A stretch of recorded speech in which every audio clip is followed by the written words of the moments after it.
அண்டமெல்லாம் விளங்குகின்ற ஒப்பற்ற சக்தியாக இருக்கக்கூடிய அன்னை பராசக்தியின் பல்வேறு ரூபங்களை நாம் பூஜித்து வருகின்றோம். செந்தமிழ் நாட்டில் வாழ்ந்தும் இருக்கின்ற சித்தர்கள், சித்த புருஷர்கள் இறை நிலையை அடைய வேண்டி யோக முறைகளையும் பூஜை முறைகளையும் பின்பற்றி வந்தனர்.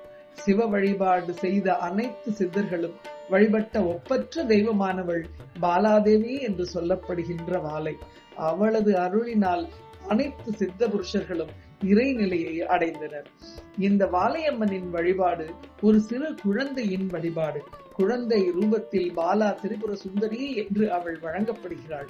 பெண்மை என்றாலே சக்தி, வீரம், ஞானம், தாய்மை, கருணை என்று அனைத்து குணங்களும் நிரம்பி இருக்கின்ற சக்தியாக அவள் இருக்கிறாள். அப்படிப்பட்ட கருணை மிகுந்த பாலாதேவிக்கு ஒரு அற்புதமான ஒரு கோவிலை அமைதியான இடத்தில் சென்னை ஈசிஆரில் பட்டிப்புலம் என்ற இடத்தில் கட்டியிருக்கிறார்கள். குழந்தை தெய்வமாக பாலா இங்கிருந்து திருவருள் புரிகிறாள். இங்கே ராஜராஜேஸ்வரி மற்றும் தேவி கருமாரியும் இணைந்து அருள் புரிகின்றனர். இந்த கருமாரி அம்மனின் எழிலை சொல்ல இயலாது.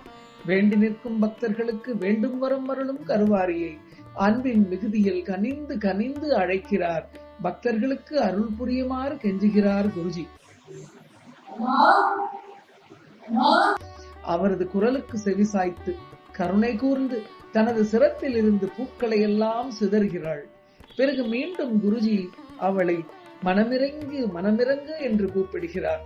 அப்பொழுது கருமாரி அம்மன் தன் கழுத்தில் இருக்கும் மிகப்பெரிய மாலையை அப்படியே பக்தர்களுக்கான அருளாக கீழே விழும்படி செய்கிறாள். இது எங்காவது காண கிடைக்குமா? எப்படிப்பட்ட அரிய காட்சி இது! உடலெங்கும் புல்லரித்து போகும் வண்ணம் இந்த தெய்வ அருளின் நிதர்சனத்தை காண கண்கோடி வேண்டும். அனைவரும் வாருங்கள், இந்த பாலா திரிபுர சுந்தர பீடத்திற்கு வாருங்கள், அருளாசி பெறுங்கள், அமோகம் பெருகட்டும்.